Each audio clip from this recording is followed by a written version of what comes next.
Hello, my name is Kristen Bolden, and I'd like to welcome you to the other side of history. Now, in our last talk in this series, we left off with Jesus attending that wedding feast. Now, after Christ and his disciples attended the wedding feast, they went down to Capernaum. Christ, his mother, his brothers, and his disciples, they all went to Capernaum, and they stayed for a few days. It was the time of the Passover, and Jesus, he decided to go to Jerusalem. Now remember that Jesus had not publicly yet announced his mission. He mingled unnoticed among the throng of people making their way to the capital. Especially on these occasions, the theme of the coming Messiah was often heard in conversation. There was an enthusiasm as they spoke of the hope of national greatness. Jesus overheard these conversations, and he knew that this hope was to be disappointed, for it was founded on a misinterpretation of the scriptures. With earnestness, Jesus, he tried to explain the prophecies and direct the people to a closer study of God's holy word. Many of the people were unable to bring with them the sacrifices that were to be offered up as typifying the one great sacrifice.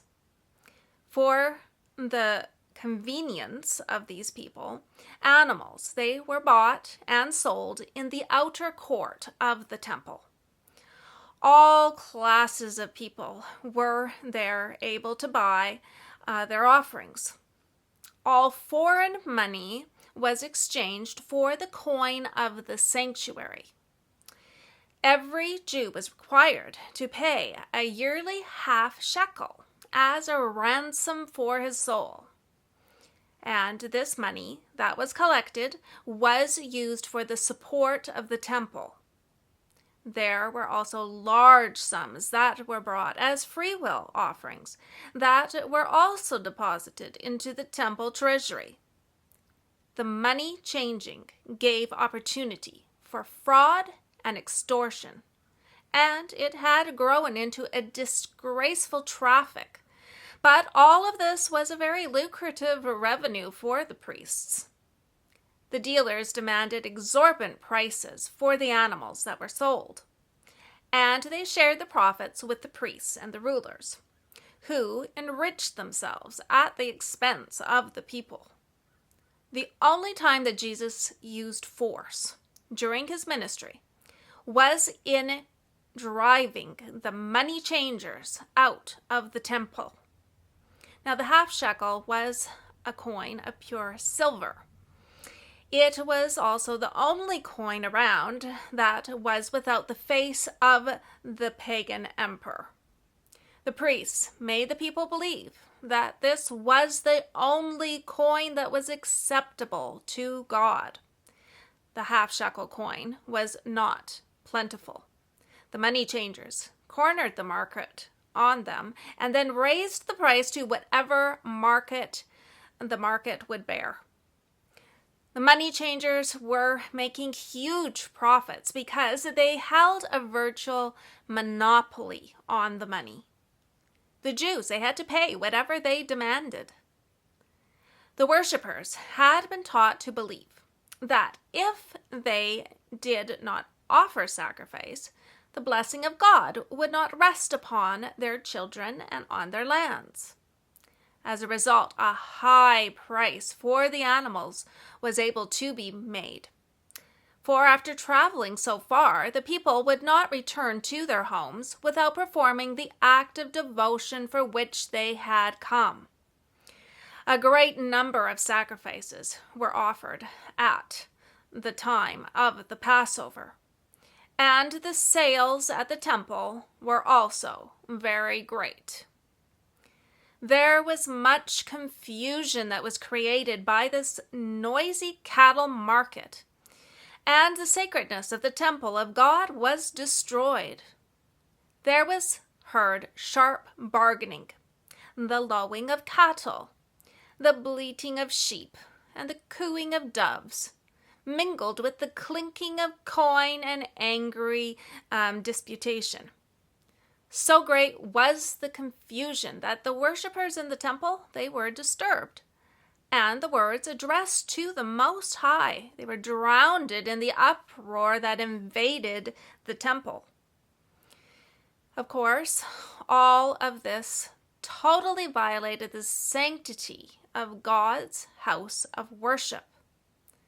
The priests and rulers were to be the representatives of God to the nation, and they should have corrected the abuses of the temple court. They should have given to the people an example of integrity and compassion. Instead of studying their own profit, they should have considered the situation and the needs of the worshipers. They should have been ready to assist those who were not able to buy the required sacrifices. But this they did not do. The love of money had hardened their hearts. The priests boasted of their piety. They claimed to be the guardians of the people, but they were without sympathy or compassion. The needy, poor, sick, and dying made their vain plea for favor. Their suffering awakened no pity in the hearts of the priests. Earlier, Julius Caesar had to also deal with money changers who wanted to control the use of money. In fact, money changers have always tried to control the use of money throughout history. Julius Caesar was able to take the power from the money changers, and he minted coins for the benefit of all. When money changers are in control, money is only for the benefit of the money changers. With Julius Caesar's new, plentiful supply of money, he was able to build great public works projects.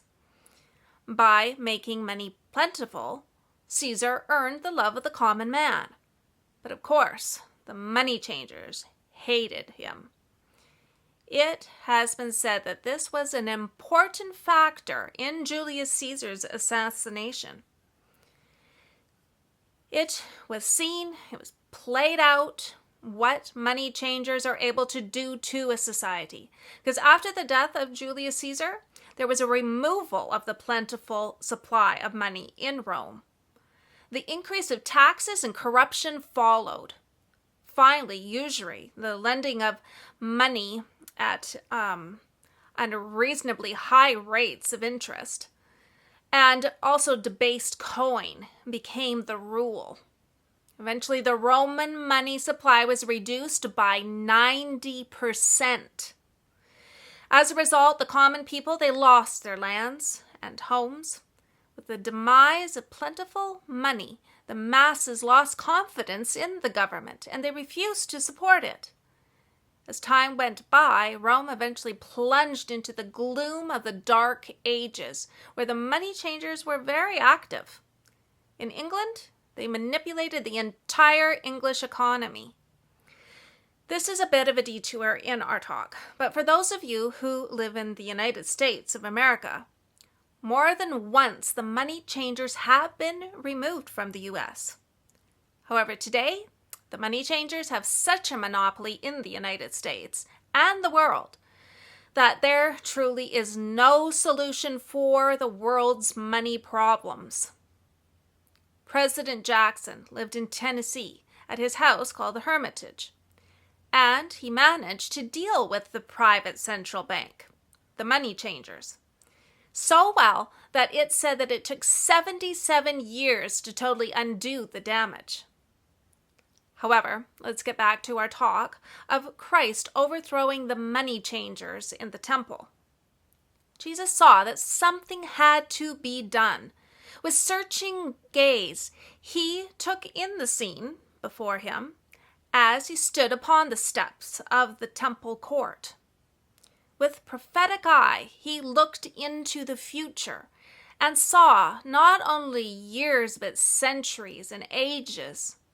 He saw how priests and rulers would turn the needy from their right and forbid that the gospel should be preached to the poor. He saw how the love of God would be concealed from sinners, and men would they would make merchandise of his grace. As he beheld the scene, indignation, authority, and power were expressed in his countenance. He had the attention of the people. The eyes of those engaged in their unholy traffic were also riveted upon his face. They couldn't withdraw their gaze. They felt that this man read their innermost thoughts and discovered their hidden motives. Perhaps some even attempted to conceal their faces, as if their evil deeds were written upon their countenances, to be scanned by those searching eyes. The confusion was hushed. The sound of traffic and bargaining stopped. Have you ever been in an uncomfortable circumstance when the silence actually became painful? Well, the silence would have become painful, and a sense of awe overpowered the entire assembly.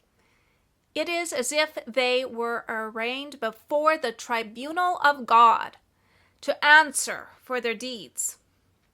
Looking upon Christ, they saw divinity flash through the garb of humanity. His voice was heard echoing through the arches of the temple. Take these things hence.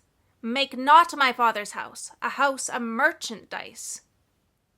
Slowly descending the steps and raising the scourge of cords that he gathered up on entering the enclosure, Christ tells the bargaining company to depart from the precincts of the temple. With a zeal and severity that he had never before manifested, he overthrew the money changers' tables. The coins falling would have rung sharply upon the marble pavement. None presumed to question Jesus' authority. None dared stop to gather up their ill-gotten gain. Jesus did not smite them with the whip of cords, but in his hand that simple scourge would have seemed as terrible as a flaming sword. Officers of the temple, speculating priests, brokers, and cattle traders, with their sheep and oxen, rushed from the place, with the one thought of escaping from the condemnation of his presence. Just like in times past when God made a panic to come over the enemies of his people, a panic swept over the multitude. All felt the overshadowing of Christ's divinity. Actual cries of terror escaped from the lips of hundreds, and even the disciples trembled. These words and manner of Jesus were so unlike his usual demeanor. When the courts were free from the unholy traffic, a deep silence and solemnity settled upon the scene of confusion. The courts of the temple at Jerusalem, filled with the tumult of unholy traffic, represented all too truly the temple of the heart, defiled by the presence of sensual passion and unholy thoughts. In cleansing the temple from the world's buyers and sellers, Jesus announced his mission to cleanse the heart from the defilement of sin, from the earthly desires, the selfish lusts, and the evil habits that corrupt the soul. Now, 1 Corinthians chapter 3, verses 16 and 17 says, Know ye not that ye are the temple of God, and that the Spirit of God dwelleth in you? If any man defile the temple of God, him shall God destroy. For the temple of God is holy, which temple ye are. End of quote. Thomas Jefferson made a powerful reference to the money changers. He said, if the American people ever allow private banks to control the issue of their currency, first by inflation and then by deflation, the banks and the corporations which grow up around them will deprive the people of all their property until their children wake up homeless on the continent their fathers conquered. End quote. Now that warning is real. The founding fathers of this nation understood the dangers of a private centralized bank. Many of them hated the money changers, and they understood the downfall of a nation that happened when money changers were given power to control. Christ also hated the corruption of the money changers in the temple. When Christ spoke with that authority of a king, the money changers realized, as they had never realized before, their true position as hypocrites and robbers. The money changers of today are also going to realize this when they soon will stand before the throne of this same eternal judge, with their sentence passed on them for time and for eternity. The story of Christ in the temple is given as a lesson to us. We might not have the money and the power of the merchants of the earth, those money changers, but let's make sure that all of our monies are acceptable to Christ. We are not held guilty for what we do not know. But if we know that something is not approved of by God, and we are supporting that with our monies, we are guilty before God. As followers of Christ, we should understand that we are stewards of his money, and we are to be controlled by Christ alone. Let's allow Christ to make our living temples into a place where he can abide. I hope that you have enjoyed this little talk. I want to thank you for listening. And if you have, click on that subscribe button. I'm just wishing each one of you God's blessings and have a good rest of the week.